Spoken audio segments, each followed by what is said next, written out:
Hello everyone, welcome to my YouTube channel. पिछले videos में हमने जाना था डेटा स्ट्रक्चर क्या होता है, डेटा स्ट्रक्चर कितने तरीके का होता है, हमने क्लासिफिकेशन पढ़ा था डेटा स्ट्रक्चर का। आज हम जानेंगे एल्गोरिथम के बारे में। एल्गोरिथम क्या होती है, हम एल्गोरिथम क्यों लिखते हैं। एल्गोरिथम बेसिकली किसी भी प्रोग्राम का एक लॉजिक होता है, ब्लूप्रिंट होता है। किसी भी प्रोग्राम को लिखने से पहले उसका एक लॉजिक क्रिएट करना एल्गोरिथम कहलाता है।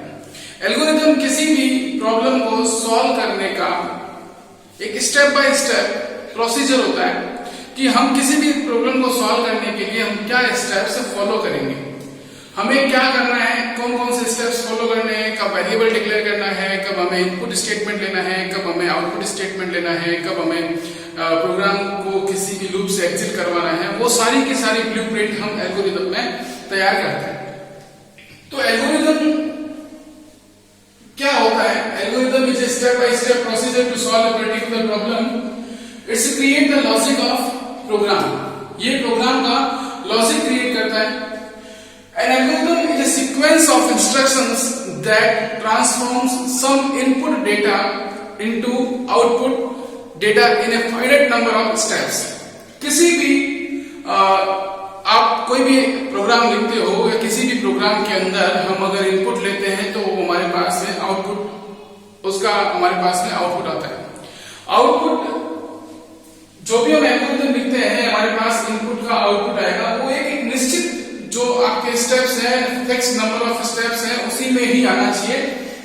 ज्यादा लंबा आपका एल्गोरिथम, ज्यादा लंबा प्रोग्राम हो गया तो वो आपका प्रोग्राम एक एफिशिएंट प्रोग्राम नहीं होता है।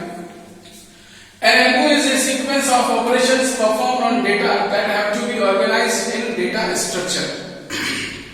डेटा स्ट्रक्चर के अंदर ऑर्गेनाइज किए हुए डेटा के ऊपर हमें अगर कोई ऑपरेशन परफॉर्म करना है तो हम उस पे ऑपरेशन कैसे परफॉर्म करेंगे, वो प्रोसीजर भी हमारा एल्गोरिथम होता है कि हम किसी भी डेटा स्ट्रक्चर के अंदर हम जो ऑपरेशन लगाना चाहते हैं वो हम कैसे लगाएं, वो हमारा एल्गोरिथम होता है।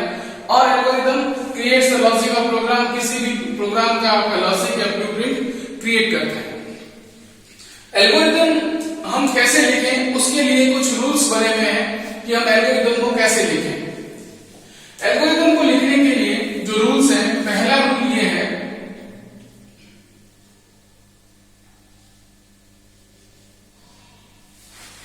Start with begin statement।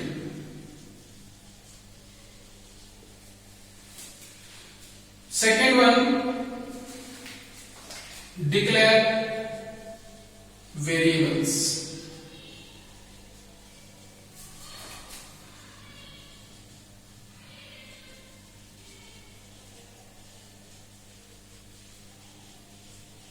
input statement,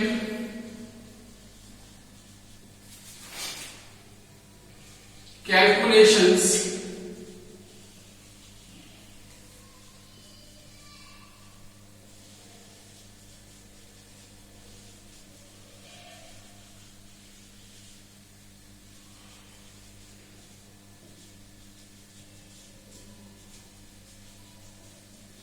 हमारा पहला रूल, हम किसी भी एल्गोरिथम को स्टार्ट करेंगे तो हम बिगिन स्टेटमेंट के साथ स्टार्ट करेंगे। दूसरा रूल हमारा कि हम वेरिएबल्स डिक्लेयर करेंगे। फिर हम जो भी हमने वेरिएबल डिक्लेयर किए हैं उन वेरिएबल्स के अंदर हम वैल्यू असाइन करेंगे। तो इनपुट स्टेटमेंट लिखेंगे, वेरिएबल के अंदर इनपुट लेंगे, फिर हम कैलकुलेशंस करेंगे। इस कैलकुलेशंस पार्ट के अंदर हम मैथमेटिकल कैलकुलेशंस, इटरेटिव स्टेटमेंट्स यानी कि लूपिंग स्टेटमेंट्स, कंडीशनल स्टेटमेंट्स, सब कुछ हमारा इस पार्ट में आएगा। उसके बाद में इस कैलकुलेशंस वाले पार्ट में जो हमने जिस वेरिएबल के अंदर हमारी कैलकुलेशन को स्टोर करवाया है, हम रिजल्ट के तौर पर उसी को हम प्रिंट करवाते हैं। तो हमारा आउटपुट स्टेटमेंट आएगा और आउटपुट स्टेटमेंट के बाद में हमारा प्रोग्राम एग्जिट हो जाएगा, हमारा प्रोग्राम एंड स्टेज की तरफ चला जाएगा। तो ये जो मेरे 6 रूल हैं, इन 6 रूल से आप किसी भी प्रोग्राम का एक एल्गोरिथम आराम से लिख सकते हैं, किसी भी एक प्रॉब्लम का एल्गोरिथम आराम से लिख सकते हैं। सबसे पहले आपको बिगिन स्टेटमेंट लिखना है, डिक्लेयर वेरिएबल करने हैं, फिर आपको इनपुट स्टेटमेंट लिखने हैं, फिर आपको कैलकुलेशंस लगानी है, देन आपको आउटपुट स्टेटमेंट लिखने हैं, फिर आपको एग्जिट करना है। तो एक छोटा सा एल्गोरिथम लिखते हैं इन्हीं रूल्स की हेल्प से। इन्हीं दो इंटीजर को ऐड करने का एल्गोरिथम लिखते हैं, दो इंटीजर को जोड़ने का एल्गोरिथम लिखते हैं, algo for sum of two integers. हम रूल्स यही फॉलो करेंगे। हमारा स्टेप 1 क्या होगा, बिगिन स्टेटमेंट। स्टेप 2 हमारा डिक्लेयर द वेरिएबल्स। मैं यहां पे वेरिएबल डिक्लेयर कर रहा हूं, declare a, b, sum as variables. मैंने यहां पे 3 वेरिएबल लिए और मैंने स्टेटमेंट लिखा declare a, b, sum as variables. तीसरा रूल क्या था मेरा, इनपुट स्टेटमेंट्स। तो मैं यहां पे लिखूंगा रीड a, b। a और b की वैल्यू को मैं रीड करूंगा किसी भी इनपुट स्टेटमेंट की हेल्प से। जिस प्रोग्रामिंग लैंग्वेज में आप काम कर रहे हो उस प्रोग्रामिंग लैंग्वेज के अकॉर्डिंग आप अपना इनपुट स्टेटमेंट लगाएंगे। नेक्स्ट स्टेप था हमारा कैलकुलेशन का।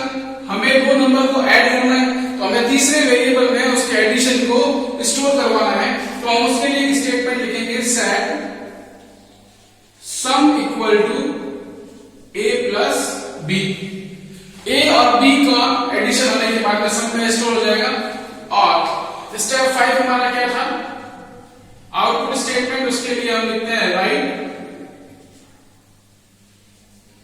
में हम क्या लेंगे, जिस वेरिएबल में हमने वैल्यू स्टोर करवाई है उसको। और स्टेप 6 हमारा एंड। इस तरीके से हम किसी दो संख्याओं को जोड़ने के लिए अगर एल्गोरिथम लिखना चाहें तो हम इस तरीके से एल्गोरिथम लिख सकते हैं। पहला स्टेप हमारा बिगिन, दूसरा हमारा हमने वेरिएबल को डिक्लेयर किया है, तीसरा हमने वेरिएबल को रीड किया है, चौथा स्टेप हमने मैथमेटिकल कैलकुलेशन किया है, a और b को जोड़ा है और उसको सम में हमने स्टोर करवाया, और पांचवें स्टेप में हमने सम को प्रिंट करवाया, राइट करवाया, और छठे स्टेप में हम आके सिक्स्थ स्टेप में हमने हमारे प्रोग्राम को एंड कर दिया। अब इस एल्गोरिथम की हेल्प से आप आसानी से इस दो नंबर को जोड़ने का प्रोग्राम लिख सकते हो। तो जो हमने डेफिनेशंस पढ़ी वो डेफिनेशंस इन रूल्स के अकॉर्डिंग हम इन डेफिनेशंस के अकॉर्डिंग हमने रूल बनाए और रूल्स के अकॉर्डिंग हमने भी एक एल्गोरिथम लिखा। तो आप इस तरीके के अनुसार और दूसरे एल्गोरिथम भी लिख सकते हो। आप अपने आप ट्राई करना किसी भी मैट्रिक्स को मल्टीप्लाई करने का एल्गोरिथम लिखने के, किसी भी मैट्रिक्स का ट्रांसपोज करने के लिए, ठीक है। तो एल्गोरिथम हमने जाना है एल्गोरिथम क्या है, एल्गोरिथम को कैसे लिखेंगे। अगर आपको मेरा ये वीडियो पसंद आया हो तो आप इसको लाइक करें, मेरे चैनल को सब्सक्राइब करें। Thank you.